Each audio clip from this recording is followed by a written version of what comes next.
Hi, I'm Miss Melissa at the Oosterhout Free Library, the perfect place to be when you're curious.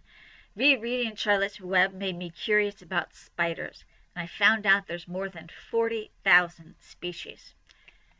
Charlotte's Web was written by E.B. White, illustrated by Garth Williams, and published by Harper's. The fair's over.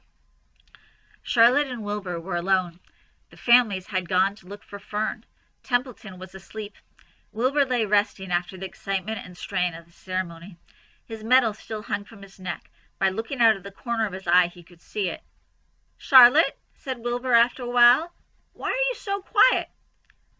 "I like to sit still," she said. "I've always been rather quiet." "Yes, but you seem specially so today. Do you feel all right?" "A little tired, perhaps, but I feel peaceful. Your success in the ring this morning was, to a small degree, my success. Your future is assured. You will live secure and safe, Wilbur. Nothing can harm you now. These autumn days will shorten and grow cold. The leaves will shake loose from the trees and fall. Christmas will come, then the snows of winter. You will live to enjoy the beauty of the frozen world, for you mean a great deal to Zuckerman, and he will not harm you, ever. Winter will pass, the days will lengthen, the ice will melt in the pasture pond, the sparrow song will return and sing, the frogs will awake, the warm wind will blow again. All these sights and sounds and smells will be yours to enjoy, Wilbur. This lovely world, these precious days." Charlotte stopped. A moment later a tear came to Wilbur's eye. "Oh, Charlotte," he said, "to think that when I first met you I thought you were cruel and bloodthirsty." When he recovered from his emotion he spoke again. "Why did you do all this for me?" he asked. "I don't deserve it. I've never done anything for you." "You've been my friend," replied Charlotte. "That in itself is a tremendous thing. I wove my webs for you because I liked you. After all, what's life, anyway? We're born, we live a little while, we die. A spider's life can't help being something of a mess, with all this trapping and eating flies. By helping you, perhaps I was trying to lift up my life a trifle. Heavens knows anyone's life can stand a little of that." "Well," said Wilbur, "I'm no good at making speeches. I haven't got your gift for words. But you have saved me, Charlotte, and I would gladly give my life for you. I really would." "I'm sure you would, and I thank you for your generous sentiments." "Charlotte," said Wilbur, "we're all going home today. The fair's almost over. Won't it be wonderful to be back home in the barn cellar again with the sheep and the geese? Aren't you anxious to get home?" For a moment Charlotte said nothing. Then she spoke in a voice so low Wilbur could hardly hear the words. "I will not be going back to the barn," she said. Wilbur leapt to his feet. "Not going back?" he cried. "Charlotte, what are you talking about?" "I'm done for," she replied. "In a day or two I'll be dead. I haven't even strength enough to climb down into the crate. I doubt if I have enough silk in my spinnerets to lower me to the ground." Hearing this, Wilbur threw himself down in an agony of pain and sorrow. Great sobs racked his body. He heaved and grunted with desolation. "Charlotte," he moaned, "Charlotte, my true friend." "Come now, let's not make a scene," said the spider. "Be quiet, Wilbur. Stop thrashing about." "But I can't stand it," shouted Wilbur. "I won't leave you here alone to die. If you're going to stay here, I shall too." "Don't be ridiculous," said Charlotte. "You can't stay here.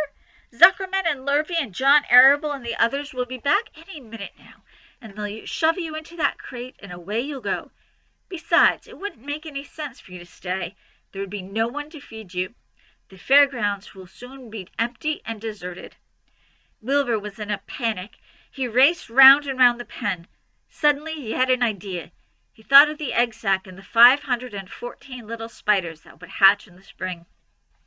If Charlotte herself was unable to go home to the barn, at least he must take her children along. Wilbur rushed to the top of his pen. He put his front feet up on the top board and gazed around. In the distance he saw the Arables and the Zuckermans approaching. He knew he would have to act quickly. "Where's Templeton?" he demanded. "He's in that corner under the straw asleep," said Charlotte. Wilbur rushed over, pushed his strong snout under the rat and tossed him into the air. "Templeton!" screamed Wilbur. "Pay attention!" The rat, surprised out of a sound sleep, looked first dazed, then disgusted. "What kind of monkey shine is this?" he growled. "Can't a rat catch a wink of sleep without being rudely popped into the air?" "Listen to me!" cried Wilbur. "Charlotte is ill. She has only a short time to live. She cannot accompany us home because of her condition. Therefore it is absolutely necessary that I take her egg sack with me. I can't reach it, and I can't climb. You're the only one that can get it. There's not a second to be lost. The people are coming. They'll be here in no time. Please, please, please, Templeton, climb up and get the egg sack." The rat yawned. He straightened his whiskers. Then he looked up at the egg sack. "So," he said in disgust, "it's old Templeton to the rescue again, is it? Templeton, do this. Templeton, do that. Templeton, please run down to the dump and get me a magazine clipping. Templeton, please lend me a piece of string so I can spin a web." "Oh, hurry," said Wilbur. "Hurry up, Templeton." But the rat was in no hurry. He began imitating Wilbur's voice. "So it's 'Hurry up, Templeton,' is it?" he said. "Ho, ho! And what thanks do I ever get for these services, I would like to know? Never a kind word for old Templeton. Only abuse and wisecracks and snide remarks. Never a kind word for a rat." "Templeton," said Wilbur in desperation, "if you don't stop talking and get busy, all will be lost and I will die of a broken heart. Please climb up." Templeton laid back in the straw.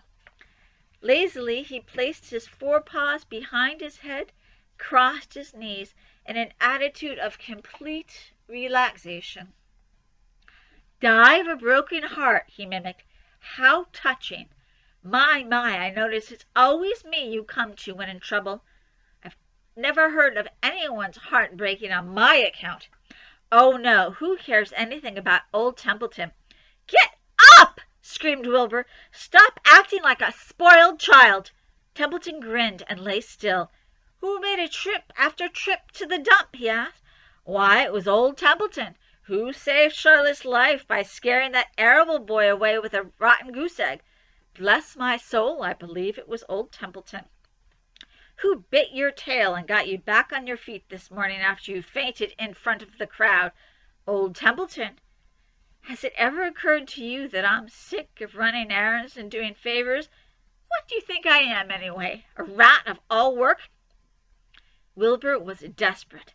The people were coming, and the rat was failing him. Suddenly he remembered Templeton's fondness for food. "Templeton," he said, "I will make you a solemn promise. Get Charlotte's egg sack for me, and from now on I'll let you eat first when Lurvy slops me. I will let you have your choice of everything in the trough, and I won't touch a thing until you're through." The rat sat up. "You mean that?" he said. "I promise, cross my heart." "All right, it's a deal," said the rat. He walked to the wall and started to climb.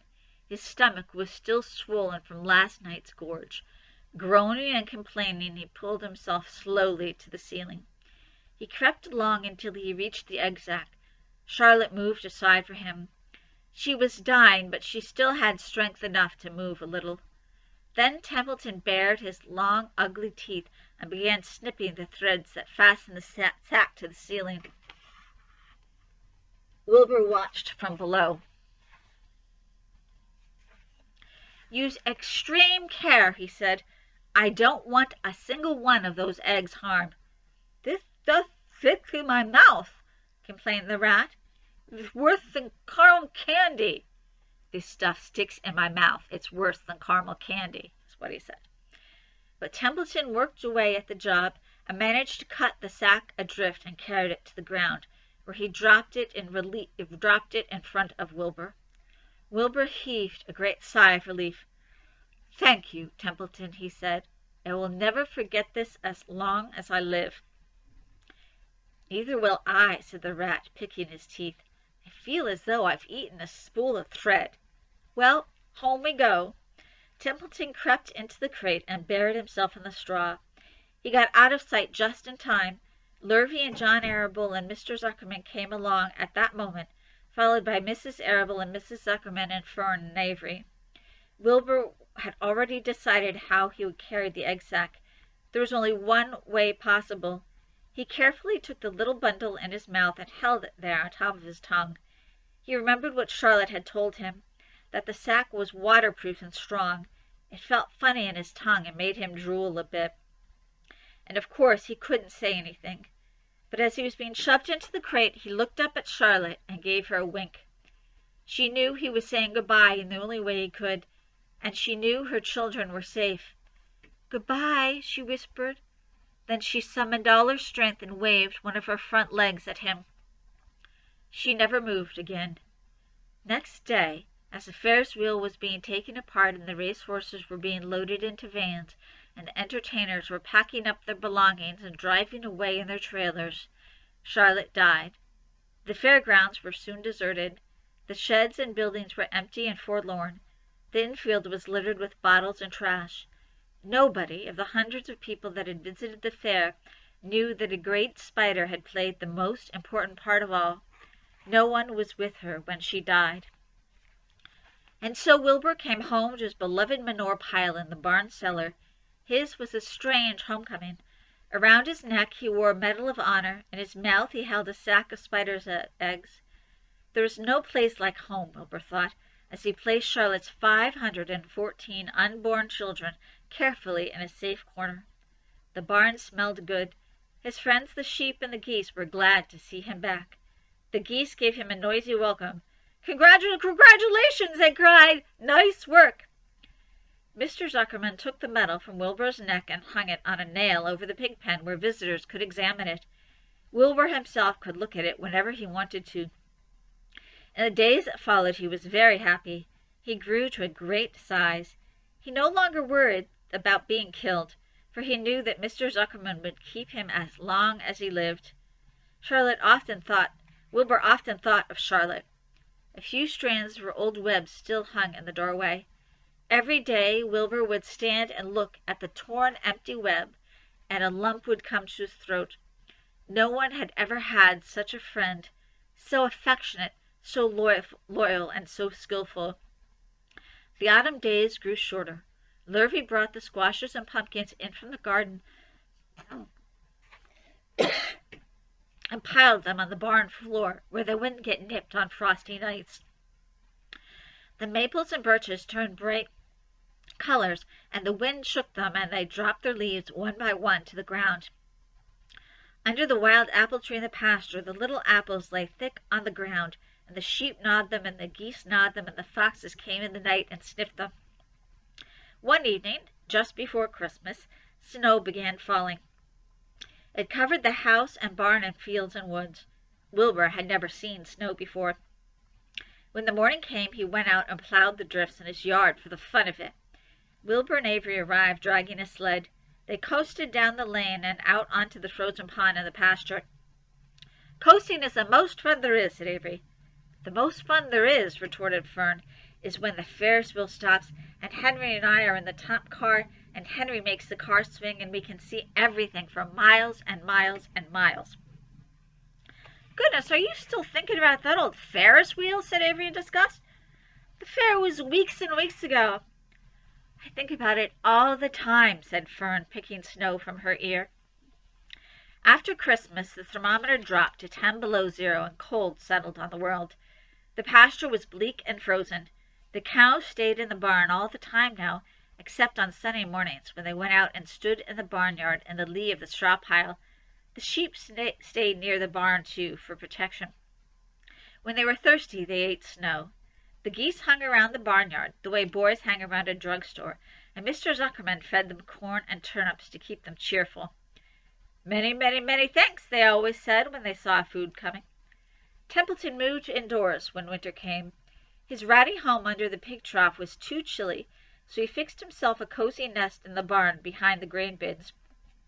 He lined it with bits of dirty newspapers and rags, and whenever he found a trinket or a keepsake, he carried it home and stored it there. He continued to visit Wilbur 3 times a day, exactly at mealtime, and Wilbur kept the promise he had made. Wilbur let the rat eat first. Then, when Templeton could not hold another mouthful, Wilbur would eat. As a result of overeating, Templeton grew bigger and fatter than any rat you ever saw. Look at that. He was gigantic. He was as big as a young woodchuck. The old sheep spoke to him about his size one day. "You would live longer," said the old sheep, "if you ate less." "Who wants to live forever?" sneered the rat. "I'm naturally a heavy eater, and I get untold satisfaction from the pleasures of the feast." He patted his stomach, grinned at the sheep, and crept upstairs to lie down. All winter Wilbur watched over Charlotte's egg sack as though he were guarding his own children. He had scooped out a special place in the manure for the sack, next to the board fence. On very cold nights he lay so that his breath would warm it. For Wilbur, nothing in life was so important as this small round object. Nothing else mattered. Patiently he waited the end of winter and the coming of the little spiders. Life is always a rich and steady time when you are waiting for something to happen or hatch. The winter ended at last. We're only a few pages away from the end of Charlotte's Web, but I want to save them, not rush them. They're so beautiful, and also a few other things. So I'll see you next time from the Oosterhout Free Library.